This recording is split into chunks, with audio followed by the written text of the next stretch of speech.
In honor of Hispanic Heritage Month, we're celebrating the history and the beauty behind Latinx fashion. That's right. And to do that, we're bringing in a professional designer, Soreyda Begley. Welcome. We're so happy to have you.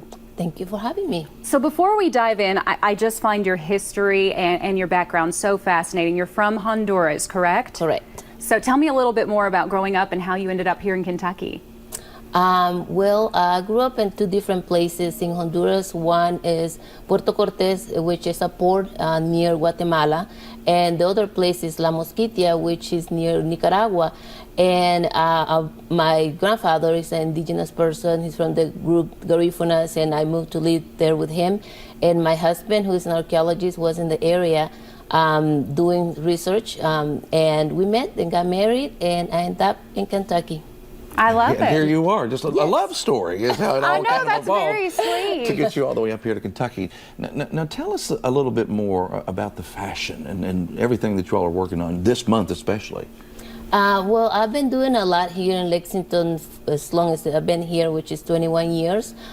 This year's not as much because of the pandemic, obviously, but over the years, I've participated in many different events, including the Latino Festival, as performer, also as costume designer for different performers, and participating in different exhibits, showcasing traditional costumes from Latin America. And this year, I'm also involved in a local exhibit showcasing textiles and traditional clothing as well, because that's an extremely important part of our heritage. We love to showcase our wardrobe and our clothing, and we take advantage of whatever opportunity to do so, and that's my specialty. I love it. Well, I mean, everything is so vibrant and so beautiful. What's kind of the reasoning behind, you know, the colors and the flow of everything that we're seeing up here on this screen right now? I mean, they really are works of art. I think it has a lot to do with the environment that we grew up on. You know, most of the Latin American countries are in the tropics, and we have an ambience, so the environment that surrounds us that is very, very vibrant. I mean, if you look at the bugs and the birds and the flowers and everything in the tropic, it's always so colorful. So we want to try to stand out. We're competing with a lot, so right. It's hard. Yeah, you got to be bright. I thought of it that way, but that's true. There's so many big, vibrant colors that you compete with automatically. Yeah, so we like to stand out, you know, we're humans.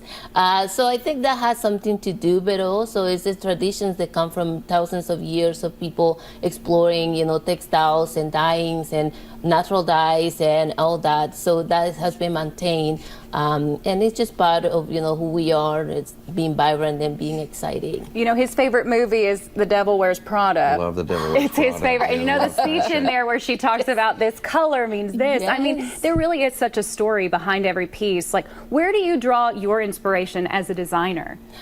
Definitely from nature. I always say that. I try to reflect nature in my work in some way, somehow, from the feel, the texture, the look, the emotion, everything for me is about connecting with nature and trying to be also as sustainable as possible. Try to utilize materials that are natural and repurpose materials.